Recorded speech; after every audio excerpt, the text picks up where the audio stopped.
Hey, John here. It's Monday, so that means some more alternate picking for you. As usual, we're going to start with a lick. After that, we're going to go through a way to combine scale shape practice with the actual picking technique practice. And this is really good if you're short on time, and also especially if you're new to this kind of stuff and you're not really sure about the 3 note per string scales or pretty much any type of scale patterns. But in this lesson, we're going to focus on the 3 note per string scales. And also the pattern we're going to play is quite a basic one. And it's pretty much the first one I was able to play fast with picking. So it holds a special place in my heart. So it's a really useful sequence though, and pretty much all the alternate picking greats used it a lot in their solos. So it's a good one to learn. Also, don't forget to sign up for my newsletter and you'll get access to 17 free lessons straight away, and then you get a series of exclusive lessons, both in text and also video, that you won't find anywhere else.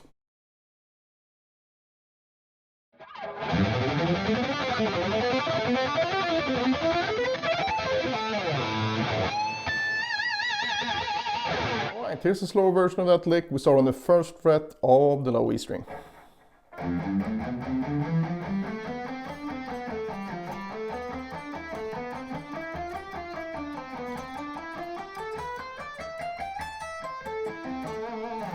So if you want tabs for this one, you can go to my Patreon, you have the link below, and once you're there, you'll get access to the entire lesson library containing hundreds of different lessons. So if you need tabs, you'll get a ton of other stuff as well included in the whole subscription fee. So, saying that, let's move on. So we start here, the 1st fret, and we're gonna go up, just the C major / A minor scale. Then move that up to the next available note here on the same string. Go down 6 notes, move up again. Go up 6 notes, and then we move up another 6 notes. And then we shift up on the same string again. And then we shift up to the next note, and now we're just gonna ascend this scale up to the root. And from the root, we're gonna go down in a small sweep. So, all together.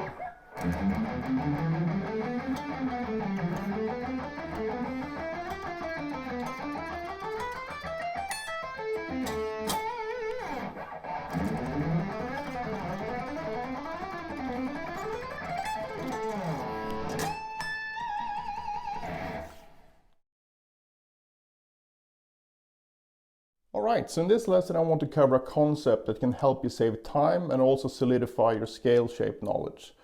I want to be clear though, this doesn't really count as proper scale practice. Doing this will help you learn the shapes of certain scales, but we're not regarding the function of the notes here, which means what note is the root, flat 3, 5th, flat 6, flat 7, and so on. So that's why it's not really scale practice per se. I'm going to cover proper scale practice eventually. But for now, just know that doing this kind of practice and then expecting yourself to be able to improvise and know what you're doing scale-wise is not realistic, because basically you're just learning the shapes, which you also need to learn and practice, so that's why this is good, but it doesn't really equate to knowledge of how to use the scales per se. So with that said, let's get started. The sequence we're going to use here, and this sequence could be pretty much anything.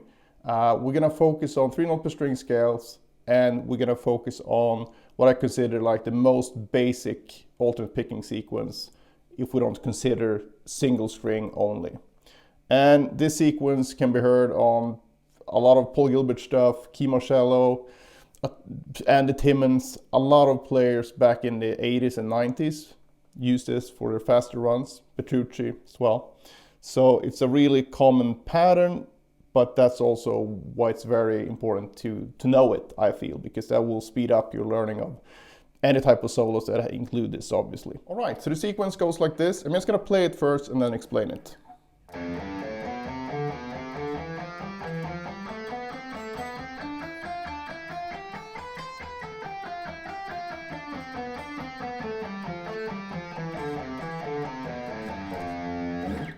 So you've probably seen this before, and if you've practiced it, great, you can move on. If you haven't practiced this one, you really need to learn it. And like I said, it's a really good one to begin with when it comes to this fast alternate picking stuff. And I believe, if I'm not misremembering, this was probably the first thing I could actually play fast with alternate picking. So I'm using the A minor scale here, but starting on F, because that's the lowest position I can play without using an open string. And you can apply this to any scale you want, but I just wanted to choose a very easy scale to play, because why complicate it when I'm explaining it? But you should really do this in every key, and you should also try different scales, harmonic minor, melodic minor, and so on. But for now, it's just the C major scale / A minor scale starting on the F note here. The pattern I'm using is this. I'm going up 6 notes at a time. So 1, 2, 3, 4, 5, 6. Just following the scale from F here. F, G, A, B, C, D. Then I restart on that string, on the lowest note of that string. B, C, D, E, F, G, and so on. So you go up 6 notes, 1, 2, 3, 4, 5, 6, and then you restart it on what was the 4th note from the previous sequence. Basically, you go up 6 notes, then you restart that on the string you're at, and you always restart with the lowest available note on that string. And you do that all the way up the string group. So we're gonna do it from the E string, A string, D, G, B. Then we move up to the next available position, which will be the next shape, and that starts on C, and then we do the reverse. We descend 6 notes instead. So we have C, B, A, G, F, E. Then we restart on that string. And then back. And then you do that in all available positions. And when I say all available positions, I really mean that. So just because this shape reappears here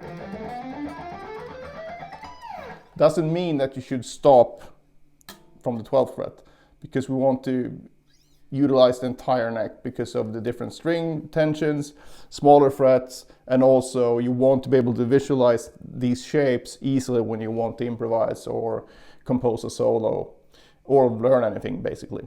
And if that wasn't super clear, it's all alternate picked. So starting with a downstroke, and since it's an even number of notes, when we restart the next string group, it's going to be a downstroke as well. So down, down, down, down, down, down, down, down, down, down, down. Obviously, I always think it's a good idea to reverse the picking, so I highly suggest you also do the same thing starting on upstroke. So up, up, up, up, and so on. So how do you practice this then? Well, I would suggest 2 ways. The first way would be with a timer. So if you have a 24 fret guitar, we basically have 1, 2, 3, 4, 5, 6, 7, 8, 9, 10 available starting points for us to fit in 2 shapes, meaning going up in one, down in the next.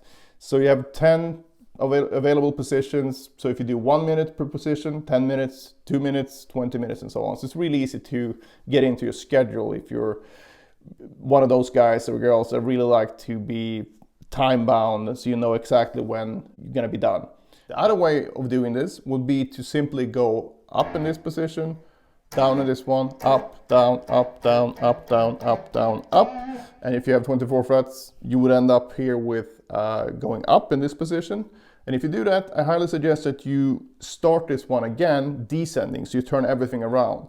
So basically you're going to go down in this one, up in this one, down, and so on. Because if you don't do that, if you restart the same way as you ended this one, so ascending again, you're basically going to teach yourself to only go up in certain shapes and down in certain shapes, and we definitely don't want to do that. And the first way I talked about, the timing-based practice, you don't have to worry about that, because you're basically going to start going up in this one and down in this one, and up in this one, down in this one, up, and so on.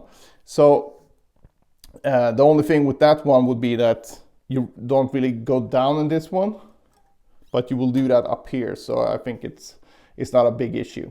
So basically those would be the 2 recommended choices. And I kind of lean towards the first one just because it's easier to put into your practice schedule, but you have to be the judge of that. So if you go to my Patreon for the tabs or my YouTube lessons thing, I've included all the scale shapes on separate sheets as well. So basically I'm showing the sequence in one position, and then you can apply that to all the other scale shapes. So if you need that stuff, just go check it out. It's nothing special though, it's just 3 note per string scales, but you have it all quite handy in one place if you need it. When you do this, make sure you keep it at a tempo where everything is totally perfect. That's very, very important. And then when you're done with this, you can definitely try to play it faster and see where you're at. But keep that like a dessert after practice, to have fun after you've actually practiced. So don't try playing it faster and making a lot of mistakes in your actual practice session.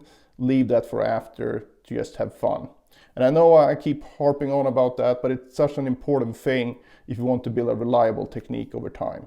All right, so hopefully this was clear. If not, you can ask me questions as usual below. Again though, can't stress enough, really work on this slowly so you get the most out of it. And then once you've done that, you can have fun playing it faster. But also, once you've done this with the scale that I showed you, I highly suggest you do this with other scales as well, because it's such a good way to internalize the scale shapes, even though, like I mentioned, you're not really learning the scales in terms of how they sound, but you at least get the shapes together on the fretboard, and that counts for a lot as well. So again, if you're new to this stuff, I think it's a really good way to combine your technique practice with fretboard knowledge. At least a start when it comes to the fretboard knowledge stuff. Thanks again for watching. See you in the next one.